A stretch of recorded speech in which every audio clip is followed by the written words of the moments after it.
Bonjour, bienvenue à l'écoute de Bethesda, le podcast de la guérison et de la conversion. Ici, nos témoins vous racontent comment l'extraordinaire a bouleversé des vies ordinaires et comment le Christ, avec ses saints et les anges du ciel, est tout le temps à l'œuvre dans toutes les circonstances de la vie.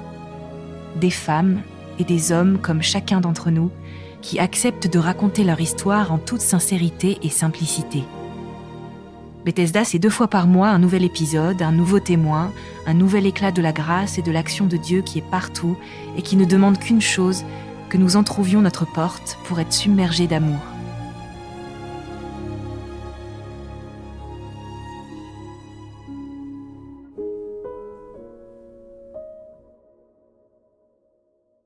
Mon nom est Hélène. J'ai 4 enfants, Jeanne qui nous regarde d'en haut, Paul et Capucine adoptés au Vietnam et Olivia adoptée au Mexique. Nous sommes une famille de voyageurs puisque nous avons passé 12 ans en expatriation, à Alger, à Mexico puis à Hanoï. Je me consacre ces dernières années à l'écriture et mon dernier ouvrage, L'Enfant, est sorti en librairie en septembre dernier. Je viens vous partager notre histoire familiale, vous raconter comment, nous, parents d'une petite fille porteuse d'une maladie génétique rare, nous sommes restés vivants après sa mort, et comment nous avons trouvé dans l'adoption, dans cette nouvelle fécondité hors corps, un sens à notre famille amputée et meurtrie. Vous l'avez déjà compris, le miracle est rarement là où on l'attend. Il faut être fou pour avoir des enfants. Avoir des enfants, c'est croire que le meilleur est à venir. Avoir des enfants rend plus fort et plus vulnérable à la fois. Avoir des enfants, c'est avoir le cœur bien accroché. Avoir des enfants, c'est risquer de les perdre. Gilles et moi, nous nous sommes mariés très jeunes et sur notre portrait de mariage, nous ressemblions davantage à 2 communiants propulsés dans notre vie d'adulte qui déjà les dépassait. Nous avons tout de suite été 3 dans notre famille. Jeanne est arrivée encore plus vite que ce que nous aurions ni pensé et nous avons choisi pour elle le prénom d'une guerrière. Jeanne était de ces bébés qui ont toujours quelque chose. Et lorsque le premier bilan sanguin a montré un taux catastrophique de lymphocytes T, qui sont les soldats du corps qui nous défendent contre les virus et contre toutes les agressions extérieures, le pédiatre a considéré qu'il était impossible de vivre et qu'il s'agissait certainement d'une erreur de laboratoire. Mais la femme a oublié que j'allaitais notre fille et que mes anticorps la protégeaient et lui permettaient de vivre. Alors, nous sommes rentrés à la maison avec une petite fille incapable de se défendre contre les agressions extérieures. À ce moment, cette erreur de jugement de la part du pédiatre a eu de graves conséquences sur la guérison de Jeanne et nous avons pris un retard irrattrapable.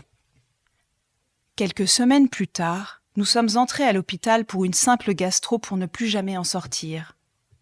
Jeanne était un bébé bulle. Elle vivait dans une immense poche de plastique en atmosphère stérile. On l'a touchée en enfilant d'immenses gants de caoutchouc noir. Et pendant des mois, nous allons être coupés de tout contact physique, de ce peau à peau si nécessaire aux toutes nouvelles familles. Gilles et moi avons un risque sur 4 de mettre un enfant au monde immunodépressif. Pour lui, respirer l'air librement ou même être embrassé et risquer sa vie. À l'hôpital, nous poursuivons le combat. La chambre devient l'annexe de notre maison, le jardin, le parc, le salon. Nous tournons autour du lit. On apprend à faire les soins réservés aux infirmières. Nous tuons le temps. Notre vie, tout entière, réside dans cet espace. Nous n'avons plus aucune activité professionnelle. Il y a peut-être plus abject encore que la mort de son enfant. C'est sa souffrance. Nous sommes subjugués par la force et la maturité qui émanent de cet être minuscule. Décidément, Jeanne porte bien son nom. Nous n'avons plus aucune idée de l'heure ou du jour que nous vivons. Nous flottons pendant des mois. À l'âge des fêtes et de l'insouciance, nous avons 1000 ans. Nous sommes des soldats du front, des héros malgré eux qui forcent l'admiration. Une vie de courage que nous ne souhaitons pas. Nous tenons grâce aux petites attentions de nos proches, des pâtisseries partagées sur un coin de table, le dévouement du personnel hospitalier. Nous savons contre quoi nous nous battons, pourquoi nous nous levons le matin. L'hôpital est un lieu de dénuement et de pauvreté extrême. Nous avons tous fait cette expérience. Nous attendons dans le couloir pour passer au bloc. Nous sommes sur un lit. La blouse en papier plastifié bleu est ouverte derrière. Elle dévoile notre nudité, un genou, une fesse, notre corps nu, une hanche. Nous n'avons pas d'autre choix de nous abandonner aux mains expertes du médecin, celles qui savent guérir. On espère se réveiller dans quelques heures réparés. C'est de cet abandon, de cette pauvreté-là dont je parle. Jeanne et moi étions compatibles. J'ai eu l'immense fierté d'être la donneuse de moelle osseuse. Enfin, j'ai pu être actrice de sa guérison. Je pouvais réparer un peu de l'héritage cellulaire empoisonné que nous lui avions transmis, remettre de l'ordre. Je servais concrètement à quelque chose. Nous attendions le miracle. Nous prions beaucoup. Et nous ne sommes pas les seuls à nous battre pour la vie de Jeanne. Aux 4 coins du monde, des chapelets sont égrenés. Des prières éclairent la nuit. Une ferveur obstinée réclame la guérison de Jeanne. Et jamais nous ne doutons. Le miracle était pour nous. Nous étions certainement très orgueilleux, mais nous avions le sentiment que nous le méritions. Le jour de Noël, les médecins sont entrés en fanfare et nous ont annoncé que la greffe prenait. Notre fille vivrait. Elle acceptait mon don, elle ne pouvait pas me faire plus grand cadeau. Nos prières avaient été entendues. Nous étions fous de joie évidemment, mais pas si étonnés. Bien sûr, puisque le miracle venait pour nous. Puis une nuit, tout s'emballe. C'est l'escalade. Les virus ont été plus rapides que les racines de la greffe. Jeanne se fatigue.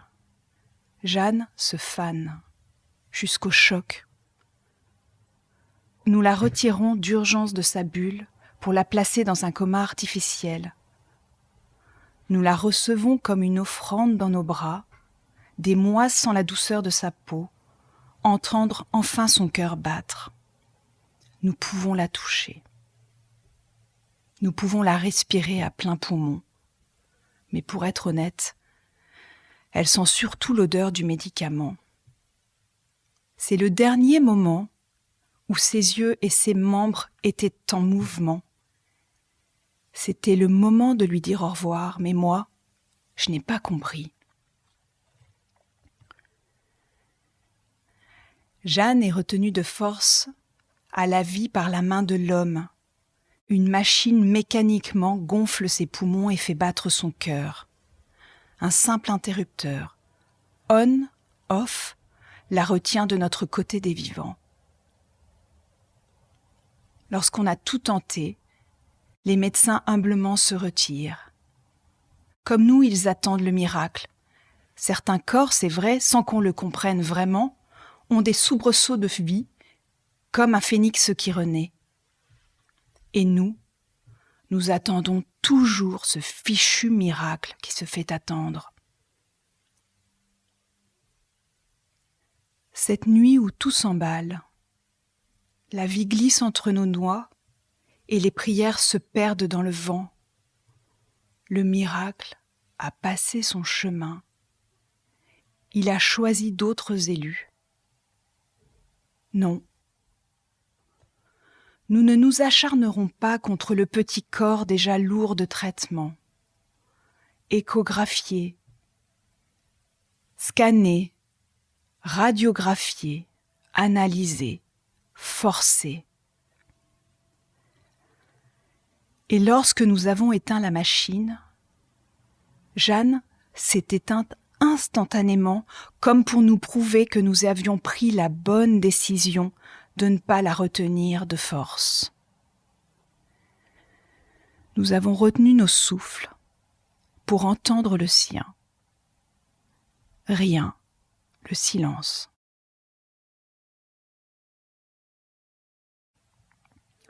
Nous sommes restés là dans l'immobilité de nos trois êtres. Celle de Jeanne est irrémédiable. Nous déclarons son décès moins d'1 an après avoir déclaré sa naissance. Nous avons bien vécu dans notre chair la traversée du désert, la semaine sainte puis Pâques, mais nous n'avons jamais vu les couleurs de la résurrection. Nous avons gagné des batailles, c'est vrai, mais de la guerre, nous ne retiendrons que la défaite. Si j'ai vécu la maladie de Jeanne dans la foi, j'ai vécu sa mort dans le rejet. Je dis souvent, j'ai perdu Jeanne et la foi le même jour. Je me revois allonger le ventre à même la pierre de la chapelle de l'hôpital Necker pour implorer la vie de Jeanne. Mais tout ça, à présent, c'est terminé. Je reste sur le parvis des églises, je ne rentrerai pas. Je m'y refuse.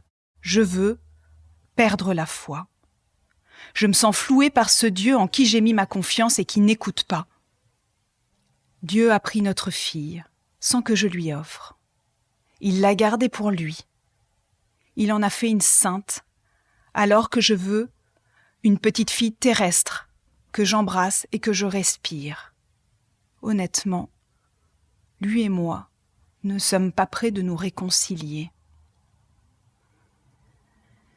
La mort s'invite à notre table. Elle nous embrasse de force. La souffrance ne rend ni plus fort ni plus courageux. Elle nous rétrécit.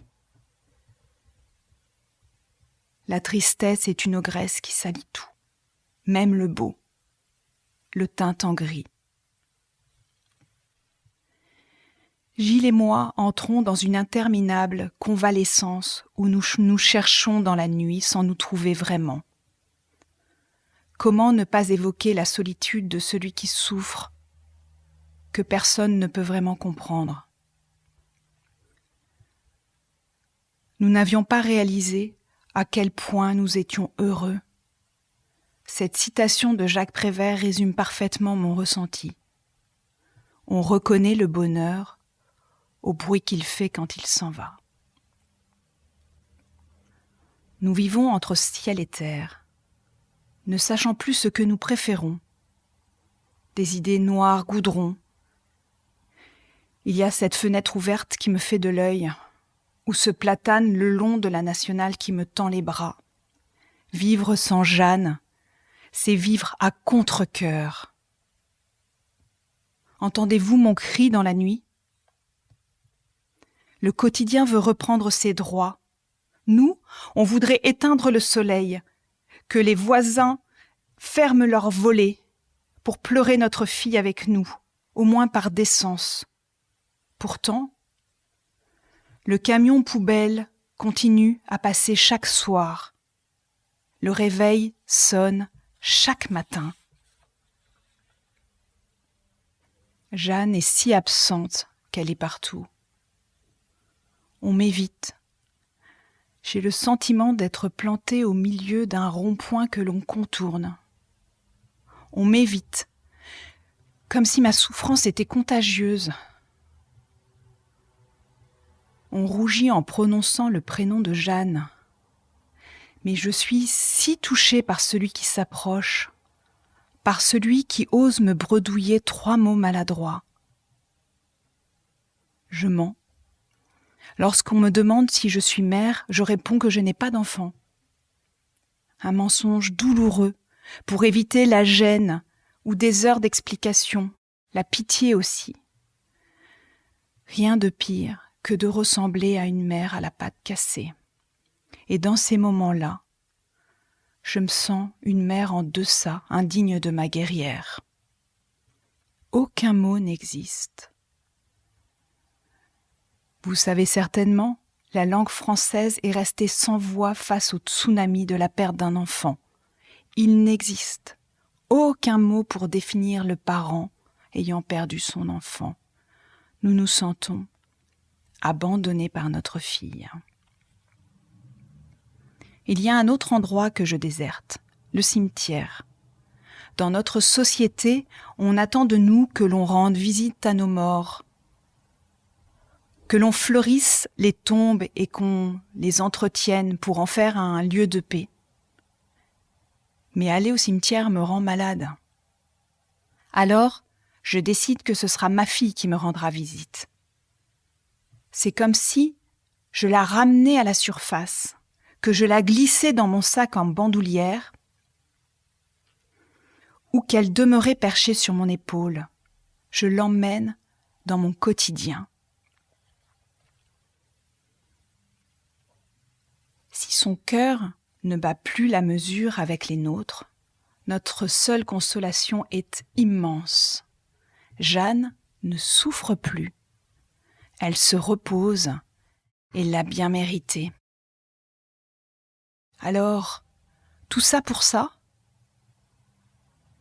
Que faire de mes mains vides, maintenant qu'elle ne caresse plus, qu'elle ne berce plus, qu'elle ne soigne plus ? Que faire de cette liberté maintenant que je n'ai plus besoin d'aller à l'hôpital ? Et toutes ces prières envolées au vent ? Devons-nous partir en guerre contre le médecin dont l'erreur humaine a choisi notre fille ? Lui intenter un procès ? Non. La maladie de Jeanne nous a désarmés. Nous sommes à terre. En disparaissant, Jeanne a emporté notre possibilité d'agrandir notre famille. Il est possible de retenter notre chance, d'autres y croient. Mais ce n'est pas notre chemin.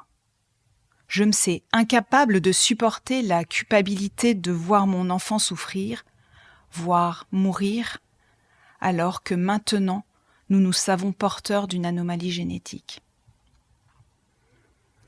Je ne suis pas encore prête à l'entendre, mais la si courte vie de Jeanne, si exemplaire, donnera beaucoup de fruits. Et dans la nuit noire, une petite voix a jailli. « Séchez vos larmes, je n'étais pas née pour cette vie. » Le constat est simple. Gilles et moi ne sommes pas génétiquement compatibles. Nous n'aurons plus d'enfants biologiques et étonnamment, cette décision radicale nous soulage. Au cours de notre préparation au mariage, je posais régulièrement à Gilles cette question : combien d'enfants veux-tu ? Il refusait systématiquement de répondre, intraitable. Nous aurons les enfants l'un après l'autre, 1 ou 10, je n'en sais rien. Ça m'a agacé tellement. Comme c'est un sage conseil que nous pouvons donner aux fiancés. La seule question est de savoir s'ils veulent ou non des enfants. Pour le chiffre, c'est la vie qui répondra pour eux. L'idée de l'adoption comme nouvelle fécondité a germé au cours de la maladie de Jeanne. Choisir l'adoption, c'est entrer dans une grossesse sans date de terme et sans certitude de rencontre. Je vis cette nouvelle fécondité hors corps comme un cadeau qui met Gilles et moi sur un pied d'égalité. Laissez-moi vous lire quelques mots de mon livre. Au fil des mois, je m'allège, La tristesse de ne plus jamais porter d'enfant glisse le long de mon corps et tombe à mes pieds comme une mue de reptile. C'est tout à fait indolore. L'idée m'apparaît à présent comme un détail insignifiant. Je n'ai plus besoin de porter la vie pour la sentir grandir en moi. J'ai pour cette nouvelle maternité le cœur gonflé et le ventre creux. Mon corps n'exhibe pas les empreintes de la grossesse. Je n'ai pas les jambes lourdes, ni de vergeture et encore moins une bonne mine, seulement le désir ardent d'être une nouvelle fois mère. J'aime l'idée que nos futurs enfants viennent de loin, qui ne nous ressemblent en aucun point. Peut-être qu'inconsciemment cela me rassure, car cette fois-ci, s'ils devaient être malades, personne ne pourrait nous le reprocher, même pas moi. Si ces derniers mois, nous ressemblions à deux fantômes qui hésitaient entre deux mondes, ce nouveau projet d'enfant nous sauve et nous permet de nous retrouver. L'adoption devient notre étendard. Nous brodons le profil de Jeanne sur notre bannière. La glisser partout est tout à fait normal puisqu'elle est le premier kilomètre de notre aventure. Et puis nous n'avons peur de rien. Le pire est déjà arrivé. Du haut de nos 25 ans, nous sommes le plus jeune couple de l'année à se présenter à l'adoption. La moyenne d'âge, pour un premier enfant accueilli, était de 38 ans. Il est passé à 41 ans. Les regards sur nous changent. Notre projet rassure. Il est une fête. Nous choisissons la vie. L'enfant n'est pas un dû. L'enfant n'est pas un lot de consolation pour des parents en mal d'enfant. Avoir un enfant n'est pas un droit, mais c'est un droit pour chaque enfant d'avoir des parents. Nous signons un chèque en blanc. Nous disons oui à l'enfant qui vient, qu'il soit beau ou non, intelligent ou non, sain ou non. Nous le voulons, un point c'est tout. Et pendant des mois, voire des années, nous montrons patte blanche aux services sociaux qui parfois nous maltraitent et nous regardent sous toutes les coutures. Pour savoir ce que nous avons dans le ventre, pour savoir si nous serons capables de faire face à ce qui nous attend, et pour savoir si justement nous avons le cœur bien accroché. Dans cette nouvelle fécondité hors corps, tout le monde s'en mêle. Nous sommes loin de l'intimité de la chambre à coucher où deux corps se disent oui. Des experts en adoption décident de notre sort, décident de notre fécondité. Sans leur grand oui, tout s'arrête. C'est risqué de rester sur le bas-côté, de rester des parents empêchés.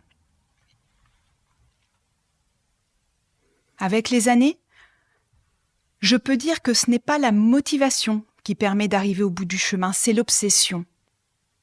Nous respirons adoption, matin, après-midi et soir. Nous sommes un disque rayé capable de passer toute la journée le même refrain.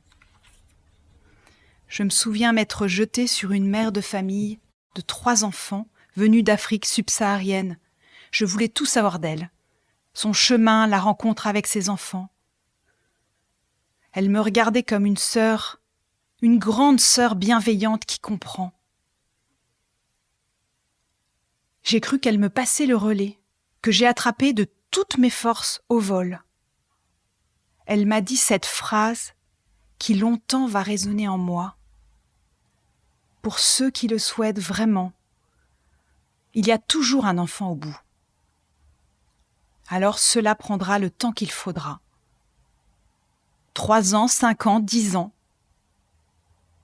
Jamais n'est pas une durée que l'on envisage. Nous croyons que notre enfant est déjà né, qui nous attend quelque part. Et pendant toutes ces années, des petits pas dans l'appartement du dessus nous réveillent et nous rappellent que le nôtre est vide. Il y a, chez nos amis, dans nos familles. Des enfants qui débarquent parfois par deux, avant même d'avoir été désirés. Et moi, je déchire les faire-part de naissance avant de les avoir ouverts. Mon Dieu, la jalousie me va mal. Au cours de ces années d'attente, sans que j'y prête attention, je me suis rapprochée de Marie. Elle m'a ouvert les bras et sous son manteau, je me suis cachée du monde.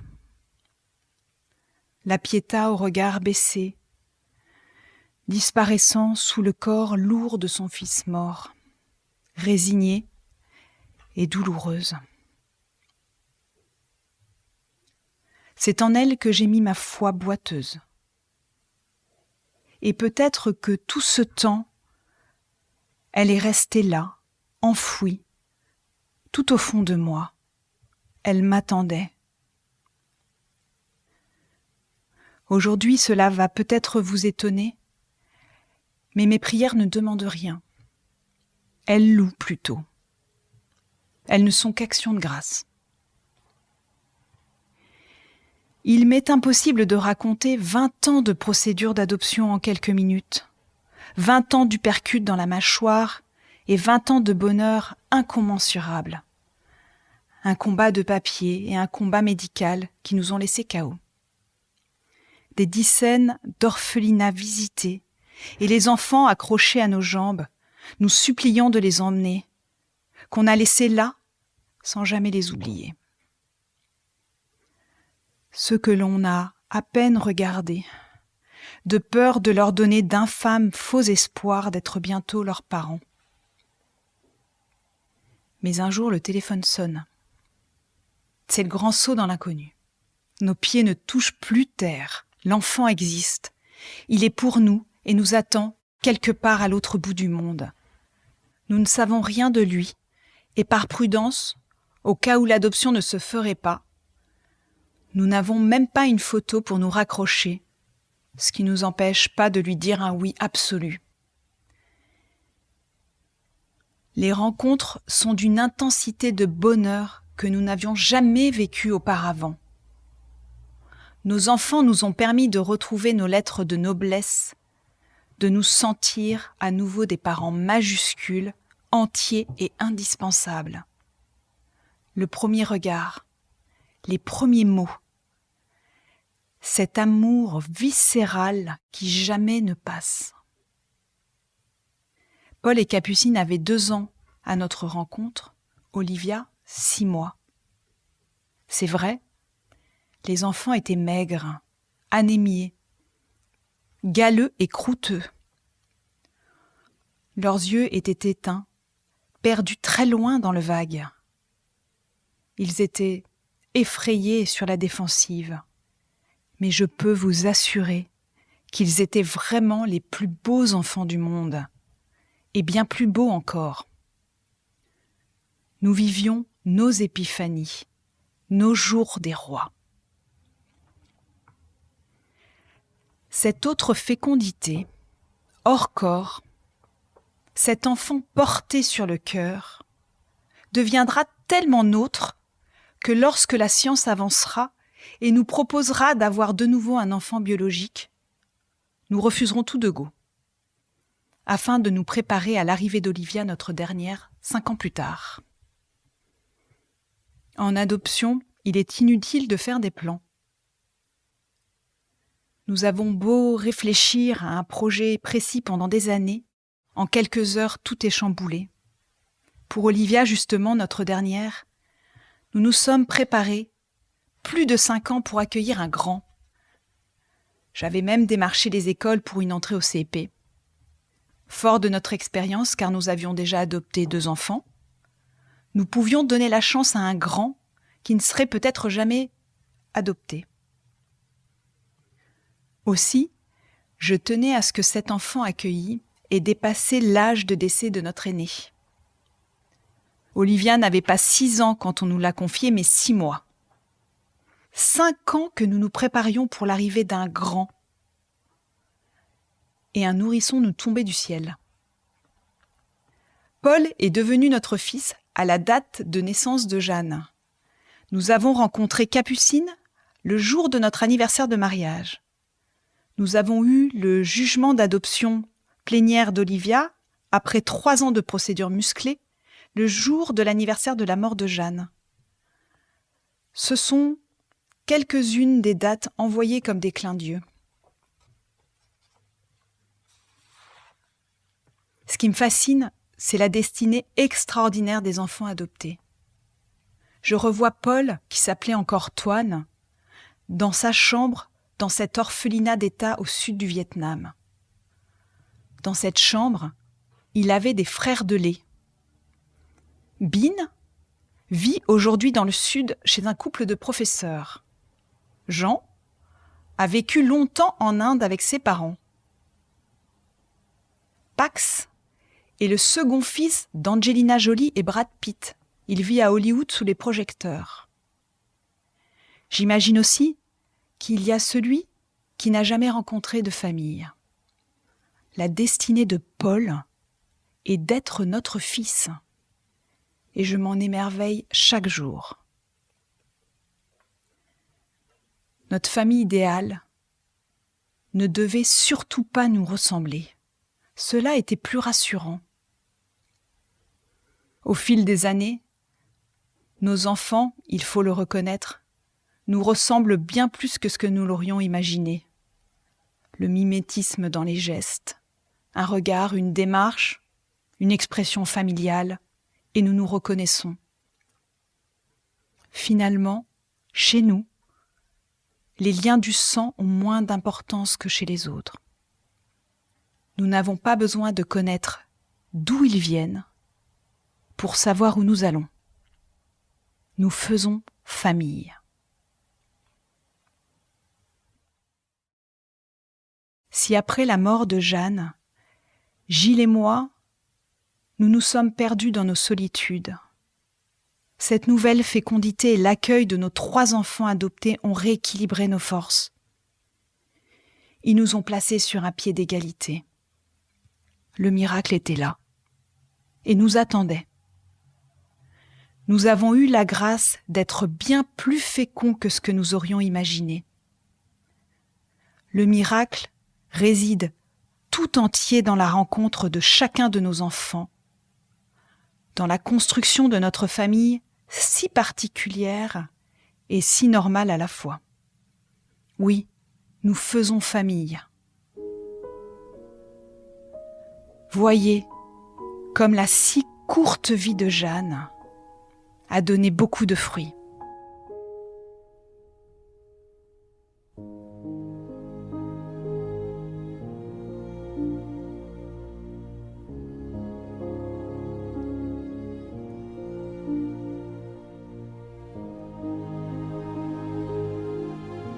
Nous vous donnons rendez-vous pour un prochain épisode dans 2 semaines.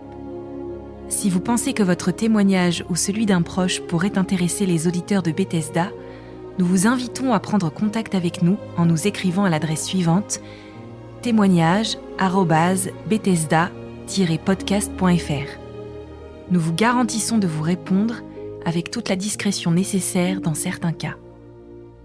Et si vous avez apprécié ce témoignage, si vous voulez soutenir l'effort de Bethesda qui est diffusé gratuitement, nous vous invitons à faire un don sur le lien de paiement en ligne indiqué dans le descriptif de cet épisode. Bethesda doit être diffusé au plus grand nombre. Il doit être gratuit. C'est pourquoi nous appelons ceux qui le veulent et qui le peuvent à nous aider à supporter les coûts de production et de diffusion. Bethesda, c'est une petite équipe indépendante, pleine de bonne volonté, mais une équipe qui n'ira pas loin si elle n'est pas aidée. Alors d'avance, un grand merci à ceux qui feront un don. Il n'y a pas de petits montants. Il n'y a que des beaux gestes. À très bientôt.